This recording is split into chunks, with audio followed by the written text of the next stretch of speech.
All right. Well, dzień dobry, everybody. My name is Doug Madory from Oracle, and my talk is about analyzing the volatile internet. So I got asked to come to PLNOG to give this talk today several months ago, and I mentioned to my wife, I used to live in Italy when I was in the Air Force. I lived in Europe for several years, and Krakow was one of my favorite places to visit, and so I jumped at the chance to come back here. I mentioned it to my wife. I was like, oh, they're inviting me to come to Krakow to give a talk. And she asked, oh, when is it? I was like, the 1st of October.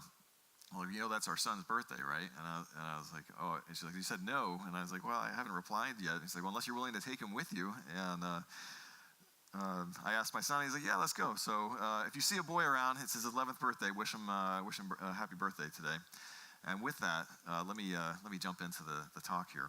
So I tried to organize this into a stack. We're all computer people. A stack's a familiar concept, and we'll build up from the bottom up.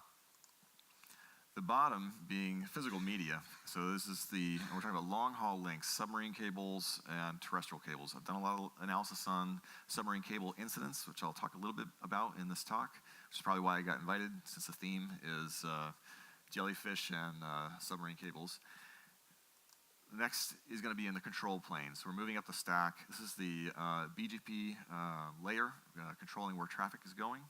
Another area that we write a lot about is incidents involving Bgp hijacks and routing leaks. There's a lot to talk about. I'm just going to mention a couple big ones that happened in the last couple of months.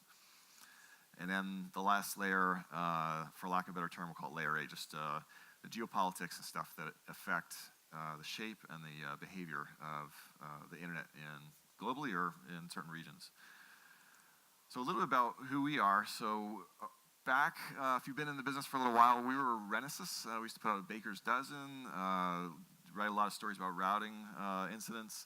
It's a small office in New Hampshire, so we're not Silicon Valley or in some big city in the United States. This is what our backyard looks like here, these mountains in New Hampshire.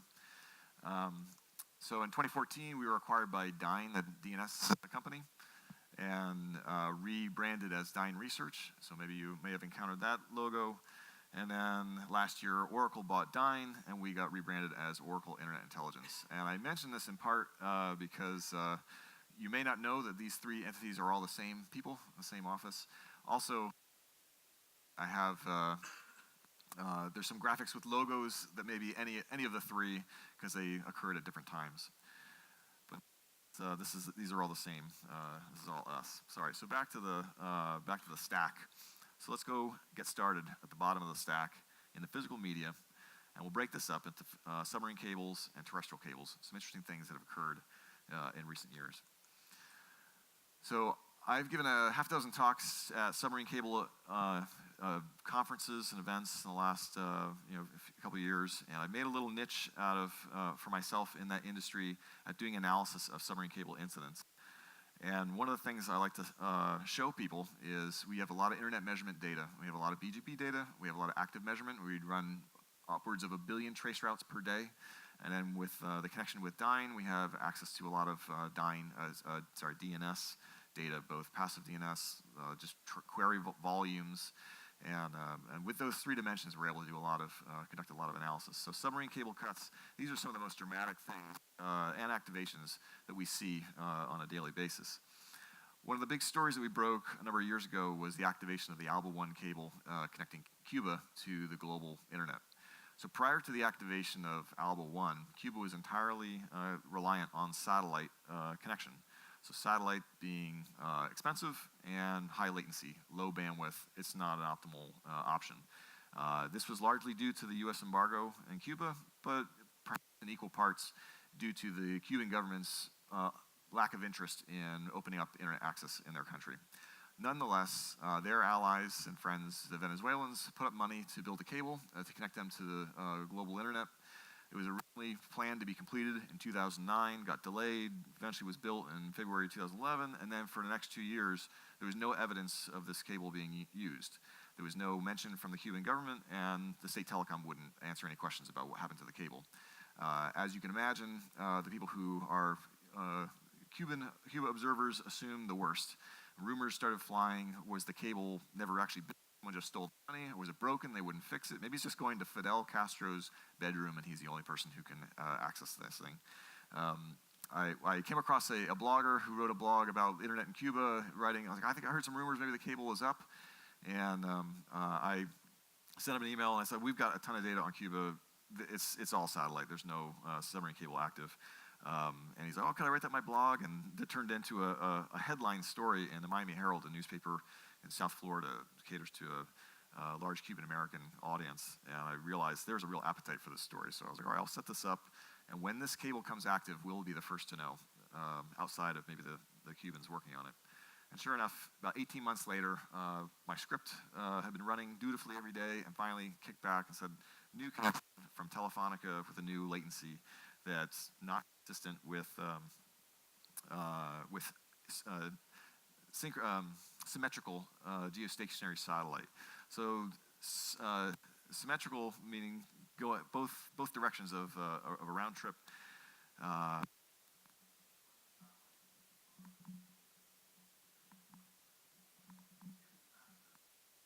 80 milliseconds. That's just a speed of light thing, just due to how far the satellites are out into space. And so in this graph here, you can see on the left at the beginning, the x-axis is time and the y-axis is latencies. At the beginning, we're looking at, these are measurements from Los Angeles to Cuba. They're all 600 milliseconds. That's standard for geostationary satellite service. And then we see this new mode appear at A. This is when the cable gets active, and it's at 400 milliseconds. And we weren't seeing anything faster than about 300 from anywhere in the U.S. So that's faster. It can't be symmetrical satellite, but it's also kind of high latency for. That's distracting. A high latency latency see for a surface link. So what we theorized was that the traffic was coming in on the cable and going back out over satellite, and that's how we're having an asymmetric link and having these high latencies. We wrote the blog at B, got a lot of press in the US about this. A couple days later, the modes changed, they shifted down, so the satellite, now the link was going symmetrically across the cable.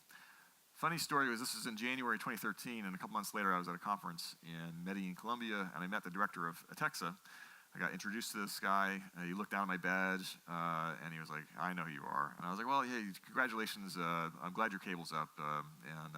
And he's like, "You were right about the asymmetric routing thing." And he said, "We read your blog, and here's where they fixed, they read it, and they fixed the circuit." So it's neat to have a little impact on the thing that you're observing. Nonetheless, the Cubans put out within a couple days of this announcement, they put out an announcement saying that they confirmed our reports about the cable being up, but then said, despite the commissioning or activation of this cable, internet access will still not be available necessarily in a widespread manner. And it did. And over the years, they've taken some very modest steps, but it's still a pretty closed environment as far as internet access goes. So that was a big story for us. We've done a number over the years, but here's skipping ahead to a very recent story. This is less than 2 weeks ago. We broke the story about the South Atlantic cable system becoming active on the 18th of September. So this is the first active submarine cable that crosses the South Atlantic. And the South Atlantic was the last transoceanic internet route path that was not serviced by a major long-haul submarine cable. And there's been a handful of projects to try to build a cable, racing to be the first to get across the South Atlantic. Sachs was the first. A couple weeks prior, a competing cable going from Fortaleza, Brazil to Cameroon announced that they were done. This is the SAIL, South Atlantic Internet Link, built and financed by the Chinese. They announced that they were the first.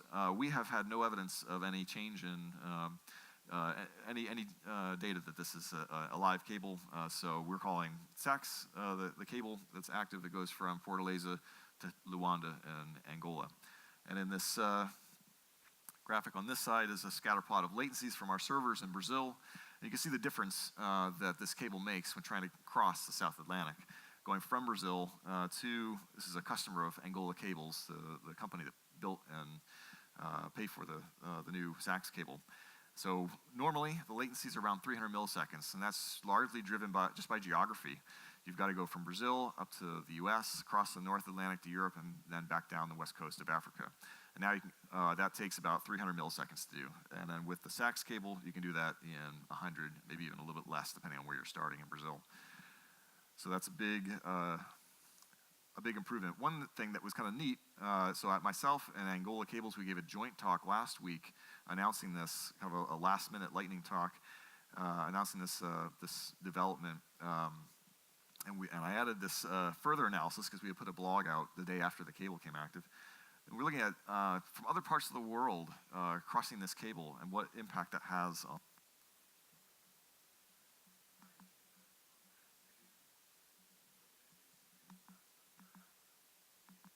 to go via Brazil, to go down to Brazil and bounce off. If you were to look at a globe, it's actually slightly faster, a slightly more direct path than to go across to Europe and down.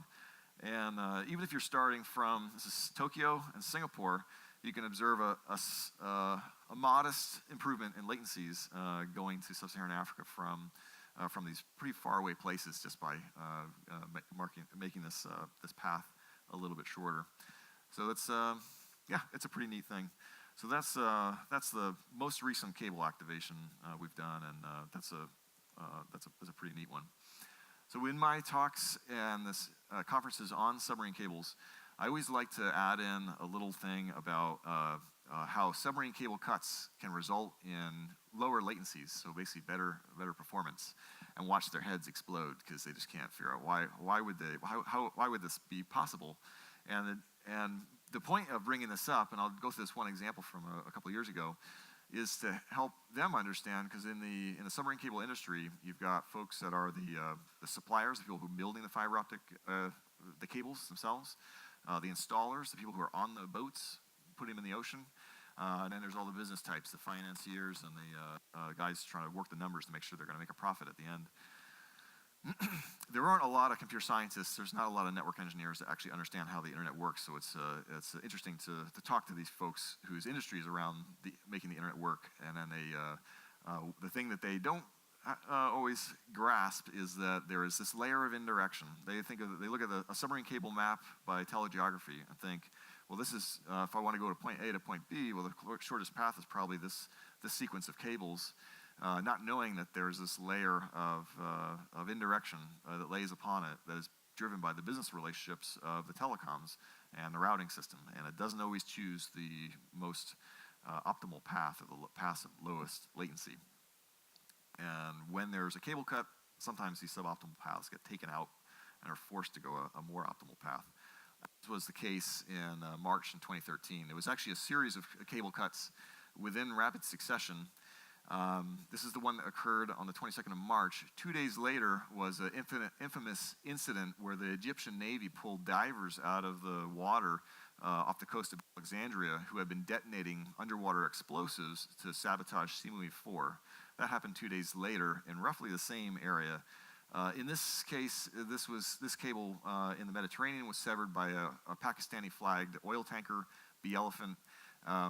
And it was not related to sabotage or explosives, but it just happened to occur around the same time. So the cable break was in the Mediterranean. The CCOM cable goes down the east coast of Africa, and then it bifurcates, and half goes to Mumbai, and the other side most of the traffic goes up to through the Red Sea to Mediterranean to Marseille. And when that line got taken out, then there was impacts on traffic to everybody downstream of everybody using the CCOM, either their own IP transit system or someone that just bought wavelengths off the CCOM cable. As you can imagine, from Amsterdam, latencies got worse. So you had to then traverse a long way around the world to get to Mumbai and go down the east coast of Africa to reach the customers of CCOM. But conversely, the other way, from Hong Kong, normally they would actually route the long way around the world to get to Marseille and go through the Mediterranean. When that line got taken out, then the latencies got improved, and they were forced to use a more direct, perhaps more expensive. Maybe it's a totally rational decision, and we just don't know the costs. But it forced it to go a more direct path far lower latency latency when they fixed the cable. It went back to being kind of crappy latencies. But I tell this a version of this anecdote in every talk I give at a submarine cable event, because it hit homes this idea of this layer of indirection for routing.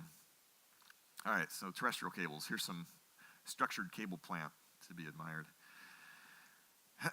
So we've done a couple of quick stories here around terrestrial cable links, long-haul links that made the news. So about a year ago, we broke the story about North Korea gaining a new link through Russia. So up until this date, up until this incident, or this circuit came alive, North Korea connected to the global internet exclusively through China Unicom. And that put China in the driver's seat as far as if they ever wanted to pull the plug or surveil their traffic or mess with North Korea. China would have be in the driver's seat. And then the Russians came in and built. Russia and North Korea have a very tiny little border, but they ran a fiber optic across this border and gave the North Koreans some resiliency, another path out. And so now that shifted the power to North Koreans. Now neither side could actually, unilaterally take the North Koreans offline, barring some sort of another DDoS attack like in 2014. Let's see. Another quick story here was the new Chinese link into the north of Nepal. So Nepal is a landlocked country situated between India and China. And historically, they get all of their services through India, whether that's power, water, telecommunication services, including internet. From the Nepali standpoint, they feel like the Indians lord this over them and charge exorbitant prices, and they've been bitter about this for a long time. And the Chinese, for years, have been saying, well, we're going to come in and save the day, come in through the north. Our only problem is we have to cross the Himalayan mountains, which is a pretty big obstacle to running fiber. Well, in January, they were able to do that, and we were able to confirm a change in a new routing adjacency. We could see AS4809, which is China Telecom's autonomous system for when it's operating outside of mainland China. This appeared as a direct adjacency to Nepal Telecom, and then we could see in our latency measurements, the same kind of scatter plots we looked at earlier, a little inflection point, a little feature as things got a little bit faster from the far east going into Nepal. And then, as always, there's always one guy that goes the wrong way. And so here's an example. This is Zurich to Nepal, unfortunately electing to now go through the new path that has to go out through Hong Kong and go across this fiber optic home run across the south of China, Himalayan mountains, and into Nepal. Anyway, so those are a couple of submarine cable activations, and then a couple of terrestrial line activations. And we've got lots more, but you'll have to find me to tell you some others, or check the blog. At this point, we move into Bgp Hijacks. This is another area that we put out quite a lot of information on and have been pretty active in the past year writing up some of these incidents. So the takeaway here is that we have a global routing system that can be and has been manipulated to redirect traffic. These latest incidents are pretty alarming. So if you've been in this space for a while, you might have seen our stuff from 2013 about these man-in-the-middle Bgp hijacks we reported on and broke the story on in 2013, back when we were Renesis. We had trace route evidence. It was in routing. This was an example of a trace route when they went after U.S. financial institutions and ministries of foreign affairs of a number of countries. This is a trace route from Helsinki to the Ministry of Foreign Affairs of Lithuania. And normally, on that path, Moscow and Minsk are not normally there.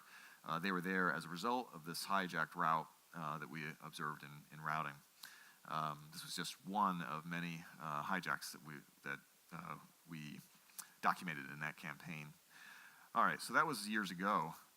Well, this year we've had two pretty alarming incidents that are worthy of our consideration as we try to figure out what are ways we can roll out better security measures to improve internet security. So the first one is the you may have heard of this Amazon Route 53 Bgp hijack that occurred in April. And the second one is a BGP/DNS hijack of a number of U.S. Major payment processors. And each of these, in each of these cases, there was a BGP hijack executed in order to implement a DNS hijack to redirect users to a malicious site. So the first one is about cryptocurrency. And if you're still trying to figure out cryptocurrency, here's a concise explanation. Car idling, Sudokus, trade for heroin. So here's how this first one unfolded. On the 24th of April, we saw a BGP hijack of Amazon's Route 53 authoritative DNS service. This AS10297 announced a handful of /24s hijacking this address space. At about the same time as we were putting this out, I also spotted that this MyEther wallet, cryptocurrency wallet service for people who use Ethereum, experienced a DNS hijack, and the timing seemed to align perfectly, the two things. We thought maybe they were together, they were related, and sure enough, they were. This was all part of a larger caper to try to steal cryptocurrency. So what happened? Brian Krebs is a friend of mine. He put me in touch with somebody from XLHost to understand what happened, I think, the day of this incident. They had outside attackers breached their system, was able to reconfigure one of their core routers to announce the Route 53's address space. These 5/24s were announced for about 24 hours. Sorry, about 2 hours. The routes were not globally propagated. In these graphs, what we're looking at is the x-axis is time, and the y-axis is the percentage of all of our BGP peer sources that picked up these routes, and then who was upstream of them. In this case, a lot of it was Hurricane Electric, and then also other peers of XLHost. We can see that the routes were not globally routed. Globally routed would be up at 100% up top. So these were not globally routed hijacks, and yet they had widespread impact. Why? Because they were picked up by Google DNS and other public DNS services that have huge downstream audiences that this amplified the effect. You could have almost very few peers pick something up. As long as one of the public DNSs picked it up, then you'd amplify the impact of the hijack. And this is what took place in this incident. So here's how it unfolded. You'd have users trying to visit myetherwallet.com. They'd hit their DNS recursive of choice. If not cached, then it would traverse root.com and then send a query on to what .com told them to be the legitimate authoritative DNS server. That's where the BGP hijack took place, redirecting traffic to an imposter authoritative DNS server, ready and waiting to get these queries for this domain and return an IP address that's not the correct IP address, which is hosted in AWS, I believe, and return an IP address of a machine sitting in eastern Ukraine that had an imposter website identical to the proper one, and as soon as somebody hit that, logged in, they'd empty out their wallet and their cryptocurrency wallet, and they'd have no the robbery would be complete at that point. Ourselves and some other outfits who wrote this up initially reported this as an IP address in Russia. However, it turned out, upon further investigation, this is actually in Luhansk. This is the Eastern Breakaway Republic, Russian-speaking, Russian-allied, uses Russian transit. It looks a lot like Russia, but it's actually in Ukraine. Just a minor correction from our earlier reports. At the end of this, MyEther Wallet this same day, put out a statement confirming the incident. We had to tweet back a little correction as far as what exactly was hijacked. It was actually Amazon that was hijacked, not Google. And then people have tried to estimate how much money was stolen in this incident.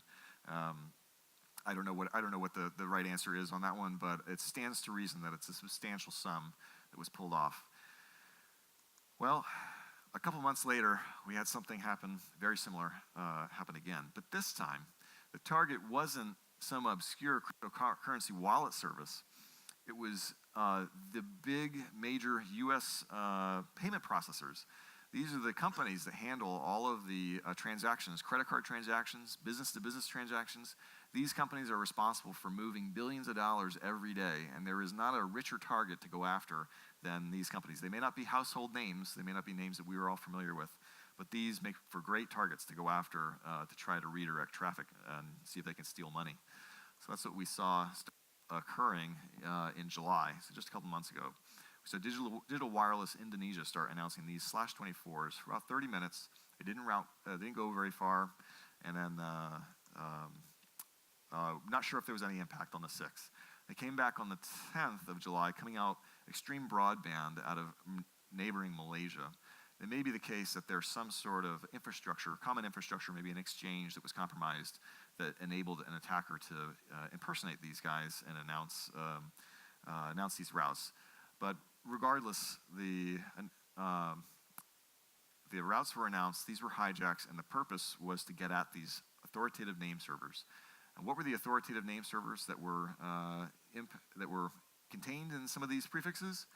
Well, they were the major US payment processors, including a company called DataWire. So DataWire, on its website, defines its service as a connectivity service that transports financial transactions over the internet, something, securely, we hope. Well, DataWire has got two authoritative DNS services, NS1 and NS2, on the right and on the left. These guys suffered hijacks at identical times. If you were an AS accepting routes from both of these hijacks, then any query you would have to one of their authoritative was guaranteed to go to the imposter authoritative DNS service. This first hijack was seen by, it's very hard to see here, you just have to trust me, it's just like single digits number of peers that picked it up the first time. Then they adjusted the BGP communities to change the propagation footprint, and we're a little more successful the next time, where we had about 17% of our peers pick up a route. Again, like the previous incident, it didn't need to have total global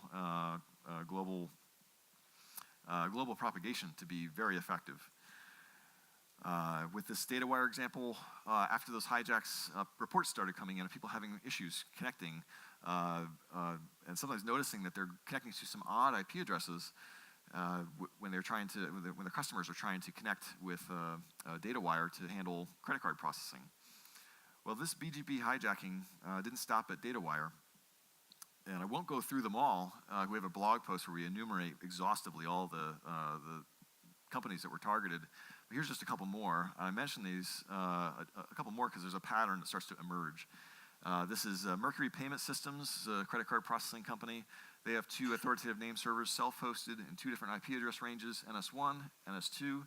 They experienced BGP routing hijacks for just minutes at a time, but at identical times within an hour of each other. Let's see, on the 11th of July. Vantiv is another huge company in this industry.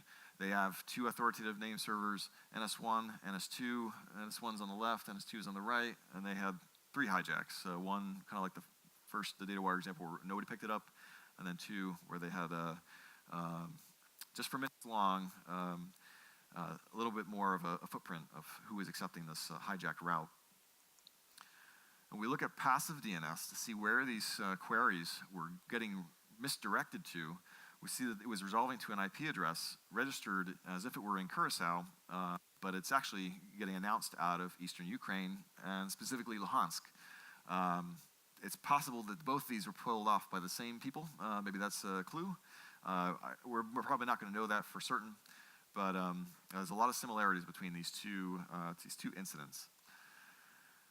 Here's how we think the modus operandi, how this works. Where you start with a BGP hijack that doesn't need to propagate very far or even last very long. As long as you've got a public DNS service like Google DNS accepts the route, then it's amplified to a huge audience.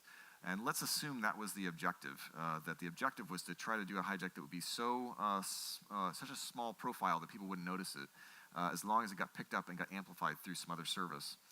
If that were the case, we theorize, we don't have evidence of this step, but we theorize what you could do is time it so that you start your hijack and then start querying the public DNS until you get the bogus answer you want. And as soon as that's the case, then you release your hijack. And if you could do that in just a couple minutes, then you could reduce the duration of the hijack to as little as just a couple minutes. And this could be a very quick instant, and actually have a very long-lasting effect, because in this case, the TTLs were changed to last a week.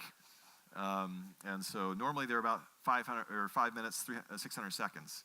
And DNS operators like ourselves had to go and flush cache for these entries, because these guys set this up. So you could have this, nearly instantaneous hijack and then a week of misdirection until somebody figures it out. That's kind of clever.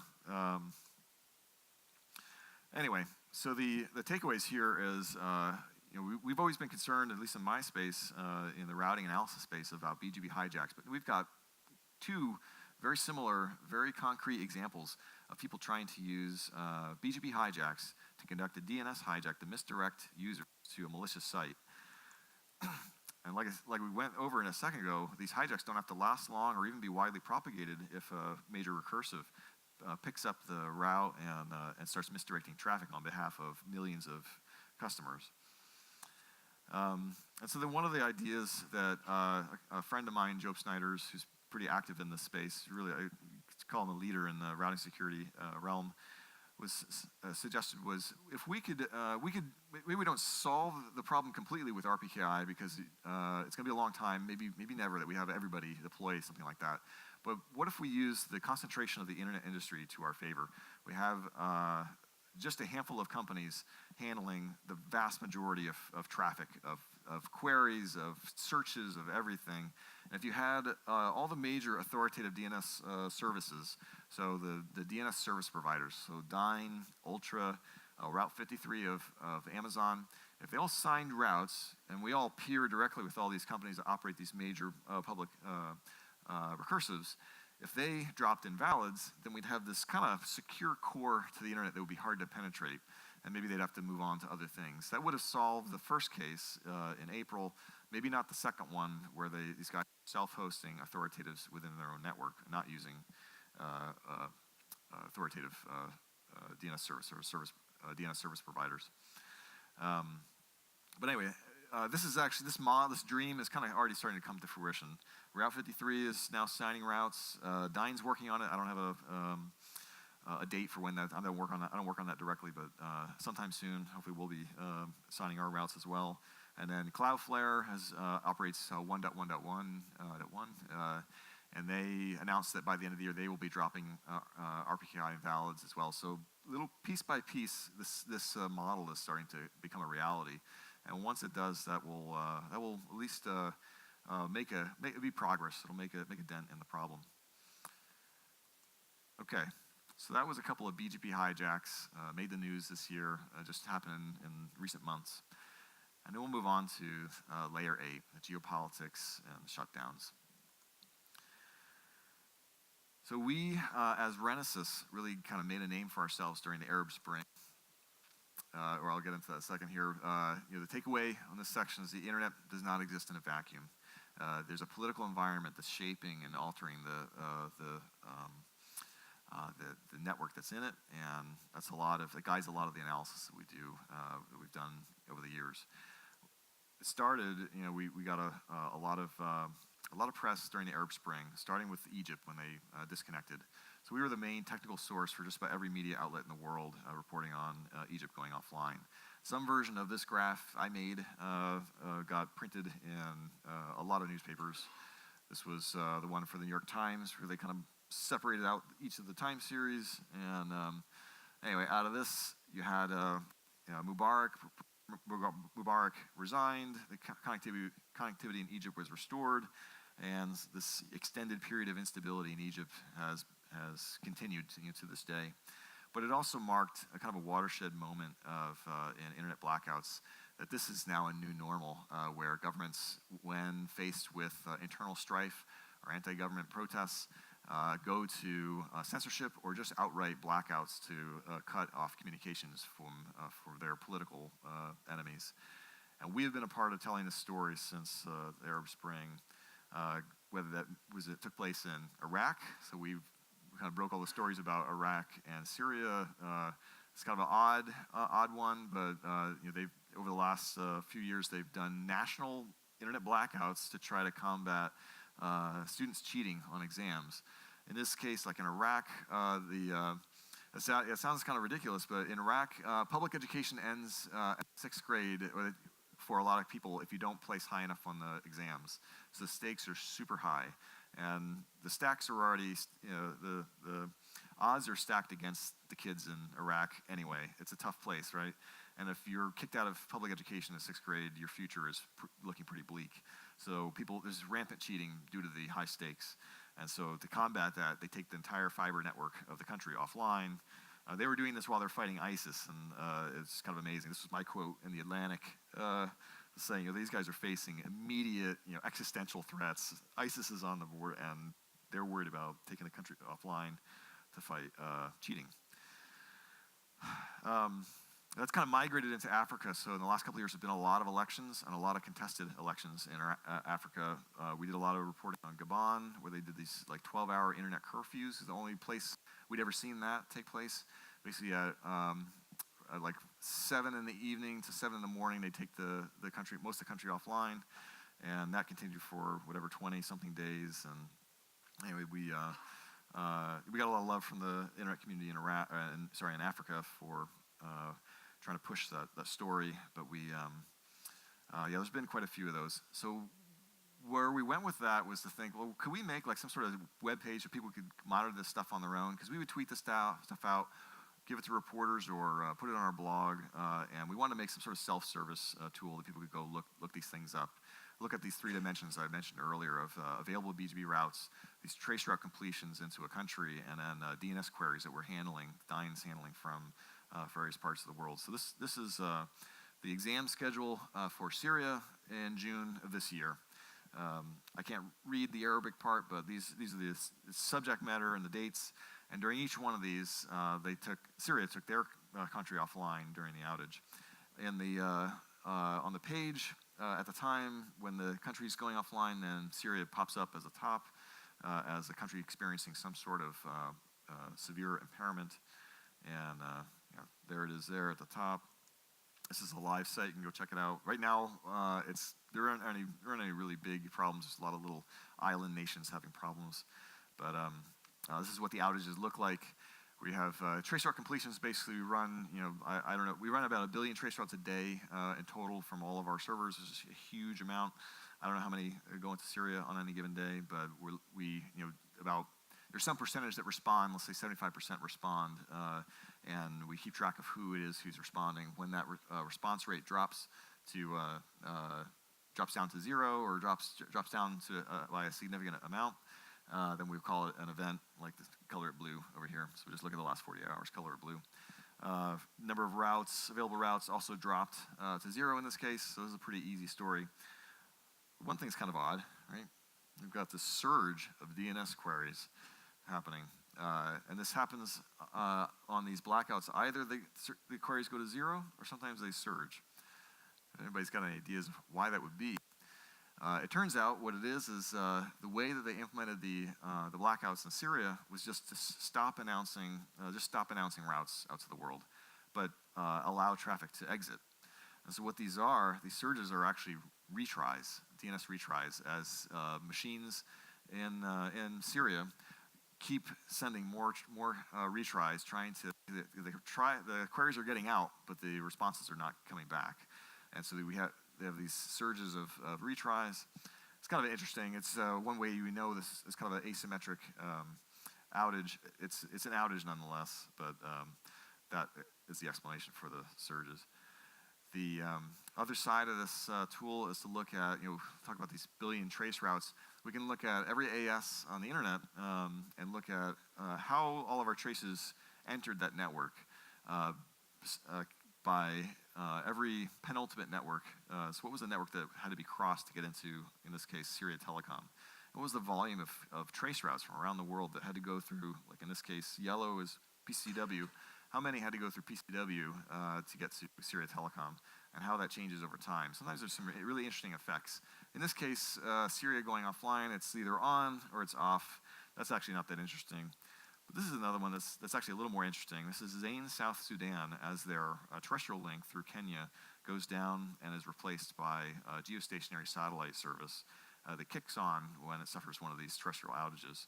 And So the graphic looks, you can see this colorful shift as the penultimate hop stops being Zain Wholesale Network in Kenya, and then switches over to SES, Astra, and these other ones kind of are also SES, Astra, and then the latency jumps as you would expect going to a geostationary satellite. So anyway, so that's this Internet Intelligence Map. We released that in June, and check it out. It's kind of neat. All right. So we've gone through our stack here. We went through the physical media. We talked about a couple of submarine cable activations and a couple of terrestrial activations, and there's examples of submarine cable cuts that actually improve performance, which is kind of counterintuitive. Talked about Bgp hijacks. I gave 2 hijacks of some pretty alarming incidents. Bgp hijacks conduct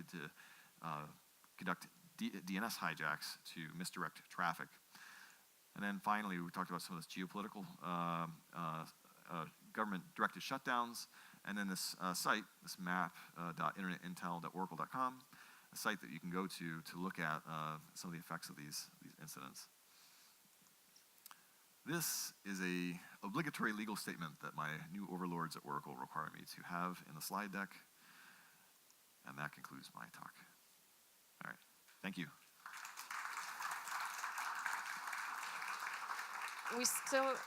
Thank you. We still have a few minutes left, so does anyone have any questions, maybe? From the audience? Okay, I don't see. So on behalf of the organizators, I would like to... Oh, we have a question. Yeah? Okay, sorry. I want my booze. All right. What's the question? The question is how much probes, route collectors, how much and where you have and use to generate these analyses? Let's see. So for BGP sources, I think we have about 400 IPv4 sources and maybe 300 IPv6. There's less people who do V6. Maybe it's 200. It's a smaller number. Ends up being a pretty large amount, and that actually constitutes a larger corpus. We have a larger corpus of BGP data than Riper route views combined. We have our own peering sessions. We have our own collection infrastructure. The differences between us and, say, Riper route views, which are the other public repositories, I think are kind of immaterial. A lot of this analysis could be done with their data too. So the differences are we're on equal footing, I think, with those, if not better, than the public sources. For the trace route stuff, this maybe is similar to Kata's ARC project, where they run a lot of trace routes. We do a lot of things different than the way they do it. And then I don't know what the number is, but I think we're upward to about 350 servers around the world that run trace routes to about 1.5 million IP addresses, and this 1.5 million IP addresses is a target set that is constantly refreshed. It's an abbreviated set that represents, through our algorithms, basically the entire internet. If we can trace through that 1.5 million and get most of them to respond, then that is essentially like tracing through the 4 billion trace, or at least all the routed address space of like V4, for example. We do it in V6 as well. Yeah, those are the numbers, I guess, for the trace route and the BGP. The DNS, it's a lot. So we have Dyn is authoritative for some major web properties like Twitter and LinkedIn and NewYorkTimes.com and stuff. I don't know. I don't know what the numbers are, but they're kind of like they're huge, like billions of queries they handle a day or trillions. I don't know. It's something huge. But anyway, so that's some background on the numbers to the best of my knowledge. Can I ask another question? Yeah.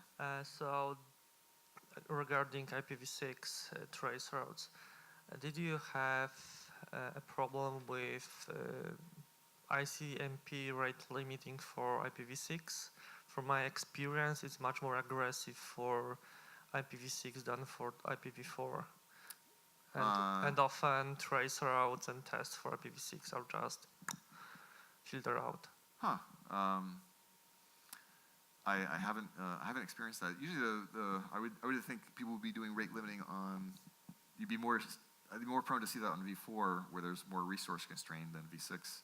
So that's a kind of opposite of what I might expect, but I haven't tried that. But you're saying your experience Yeah, is so more from rate my limiting. experience, what's different for IPv4 and for IPv6, with IPv4 you usually just have a token bucket, yes, Okay. 1000 tokens per second, let's say, with burst 50. But for IPv6 it's different algorithm. Often you have, for example, burst 1000 and then you have only 50. Okay. And often middle boxes likes to filter out IPv6, ICMP, just like that. Okay. Yeah, I guess I haven't encountered it, but it may just be I haven't worked with it enough. The one thing we have built, it's not live yet, like that weather map kind of thing that I talked about at the end. We have a V6 version, which is kind of just wild of just what goes on in the V6.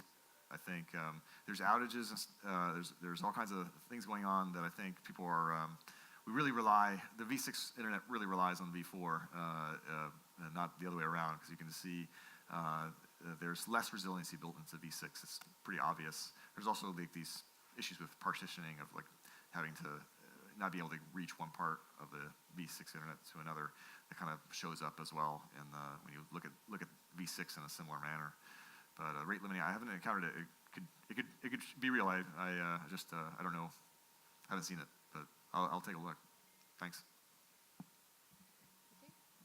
So I guess Mr. Madory will still be around, right? If you have any more questions. I will be around, yeah. Okay, so I would like to thank you for the lecture. All right. And have a great stay in Krakow. Thanks. Okay.